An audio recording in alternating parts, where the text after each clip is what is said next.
안녕하세요. 오늘은 요 앞에 있는 난초를 분주 분갈이 좀 하려고 합니다. 잎이 굉장히 잘생겼죠. 잎은 환엽성의 반호라고 합니까? 이렇게 호가 골고루 들어있는데요. 또 거기에 아직까지는 산반성이 더 강합니다. 그래서 산반 중투로 발전할지 아니면 다시 또 이런 경우가 그 발전하는 단계가 여러 가지를 예측할 수도 있는데요. 뭐 그냥 일반 중투호로 발전할 수도 있습니다. 어떻게 될지 아주 사뭇 기대가 되는 그런 난초인데 신화 쪽이 약간 약해졌어요. 그래서 일단 쏟아봐야 내용을 알 수 있을 것 같습니다. 자, 신화 쪽이 좀 약해졌다 하면 우리가 좀 생각해 볼 수 있는 게 뿌리가 좀 약할 수도 있고요. 또 어떤 여러 가지 요인들이 있을 겁니다. 예, 일단 제일 먼저 의심이 가는 부분은 이제 병이겠죠. 그래서 일단 쏟아보고 요 난초는 또 저희 난실에 계시는 형님 난초인데 제가 잎 모양이랑 그리고 무늬 형태 이런 것들이 예뻐서 이제 뒤쪽을 제가 분양을 요청을 좀 했어요. 그래서 분갈이해서 분양을 해 놓으라고 해서 지금 분갈이를 하려고 합니다. 일단 쏟아 보겠습니다. 자, 쏟아 봤는데요. 문제가 있었습니다. 잘 못 자랐을 때는 분명히 어떤 문제가 있는데요. 자, 일단 뿌리가 죽은 뿌리가 일단 많아요. 죽은 뿌리가 여기도 비어 있고 이렇게 이 뒤쪽에 특히 많이 데미지가 왔는데요. 자, 그리고 제가 아직 추측만 하는 건데, 자, 어떤 분은 얘기가 달라서 여기 뒤에 곰팡이 하얗게 핀 거 보이시죠? 자, 요게 감염이 되면 그 회복 속도가 굉장히 느려집니다. 그래서 이걸 반드시 제거를 해줘야 되는데, 특이한 현상은 국내에 나와 있는 어떤 살균제로도 이게 완전히 제거가 안 돼요. 이게 오랫동안 시간이 걸립니다.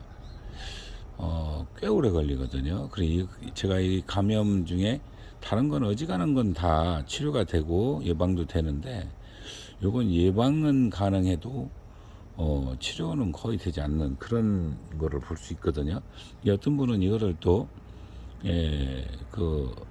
그 미소곤초 알로 부는 사람도 있었어요. 그런데 분명히 이거는 곰팡이 냄새가 납니다. 냄새를 맡아보면 이거는 약간 그 우리 일반 곰팡이 냄새 있죠. 그와 유사한 냄새가 납니다. 그래서 저는 이제 곰팡이로 추측을 하고 있는데 그 제어가 안 돼요. 굉장히 어렵습니다. 가장 그 뿌리에 치명상을 주는 게 우리 라이족토니아로 알고 있고 그다음 피시움 그 뿌리썩은병이 관련된 그 우리 곰팡이균들이 훨씬 더 광범위하게 나오기 때문에 그거에 대해서 방제나 치료 이런 방법들은 알고 계신데 저는 요것 때문에 20년 뭐 30년 동안 꽃을 못 본 것도 있어요. 그 정도로 오래 걸리는 것도 있어요. 그러니까 세력이 면역력이 금방 회복하고 세력이 금방 좋아지는 건 이거 뭐 큰 걱정 안 해도 되거든요. 그런데 아주 좀 약한 난초들은 그런 정도로 오랫동안 이 복균을 하고 있는 거죠. 예, 그런 경우도 봤습니다. 일단 제가 제거할 건 제거하고 소독을 해보도록 하겠습니다. 요 뒤에 쪽을 딸 거거든요. 일단 확인 좀 해보고 따겠습니다. 자, 이제 좀 분주를 했고 지금 이런 상태입니다. 뿌리가 전진적으로는 다행히 크게 상하지는 않아 가지고 서너 개 좀 잘라냈는데요. 자, 주의할 점, 요게 신화죠. 신화의 밑에 다른 신화가 있는지 꼭 확인하는 거예요. 네, 항상 그게 가장 중요한 겁니다. 다음에 밑신화를 예방하기 위한 거죠. 자, 그리고 좀 전에 제가 보여드렸던 그 뒤에 쪽 딴 건데 이 딴 거에 여기 아까 하얀 반점들이 있었잖아요. 그걸 반드시 다 제거를 해 주셔야 됩니다. 예, 그게 어디까지 묻어 있냐면요. 자, 난석에도 이렇게 붙어 있습니다. 난석을 하나 보여드리면, 자, 이게 반드시 난석에도 있어요. 자, 여기 보이시나요? 혹시 확대를 해야 될까요? 제가 이렇게 하면 보이나요? 보이시죠? 하얀 부분들이 히트기트 이렇게 있죠. 좀 전에 말씀드렸던 그런 거에 감염될 때 그 냄새까지 난다고 그랬잖아요. 그러면은 요 하얀 부분이 이렇게 있습니다. 지금 다른 난석도 마찬가지로 쏟다 보면은, 자, 요것도 보면요, 하얀 부분이 있죠. 그것도 그 저 뿌리에 근접해 있는 것들이 다 이래요. 그래서 자라는데 굉장히 방해를 받습니다. 그리고 소독은 좀 우리가 보통 광범위하게 할 때 스포탁을 많이 사용하는데요. 그건 시간 관계상 제가 이제 보여드리지 않고 씹는 모습으로 전환하도록 하겠습니다. 일단 그러면 시간이 좀 걸리겠죠. 화면을 잠시 끊고요. 자, 이렇게 해서 이제 분갈이가 끝났습니다. 시간이 오래 걸려 가지고요.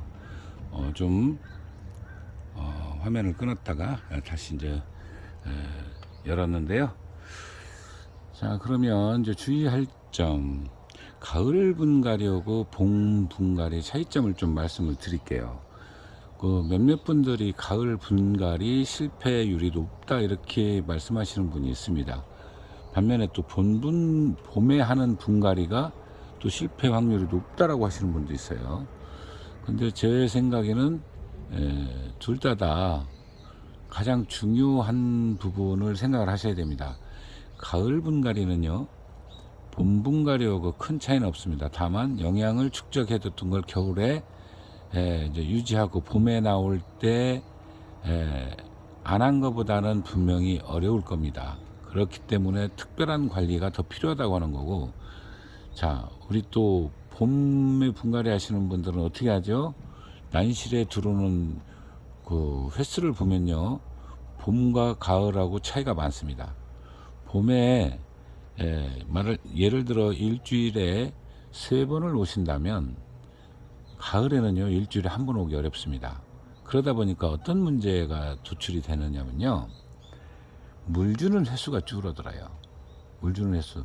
우리 당연히 분갈이하고 나서 난석에 어느 정도 보습력을 유지하는 데까지는 10일 이상 물을 줘야 됩니다. 이게 정량을 제가 아주 강조를 하죠. 바로 그것 때문에 강조를 하는 거거든요. 그런데 가을 분갈이를 해놓고 와서 바싹바싹 말려요. 그래서 제가 전화까지도 합니다. 때로는. 그리고 오실 때 그런 말씀을 드려요. 분갈이 한 것 때문이라도 매일 오셔야 됩니다. 최소한 아무리 못 와도 일주일은 오셔야 됩니다. 그런데 거의 그렇게 하시는 분들은 없습니다. 그러면 여기 자주 오는, 거의 매일 오다시피 하는 분과 일주일에 1번 올까 말까 하는 분 차이가 거기서 확 나타나요. 분갈이 실패는 거기서 오는 경우가 훨씬 더 많습니다. 그렇기 때문에 이 가을 분갈이는 물 주는 거 건조도도 굉장하잖아요. 온도 변화도 심하고. 그렇기 때문에 봄 분갈이보다 가을 분갈이를 실패하시는 분들은 바로 그런 데 원인이 있다 이렇게 보시면 되고요.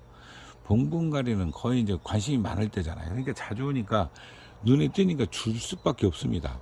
그래서 봄 분갈이 성공률이 더 높고 가을 분갈이 성공률이 낮다 이렇게 평가를 하는 것 같아요. 저는 똑같거든요. 그 차이가 없습니다. 제가 당연히 여기 있으니까 더 하겠죠. 자, 이렇게 해서 이번 시간에는 우리 그 분갈이를 어떤 그 가을 분갈이가 약간 뭐 많이 실패를 한다 이런 부분 관련해서도 함께 이렇게 말씀을 드려봤습니다. 감사합니다.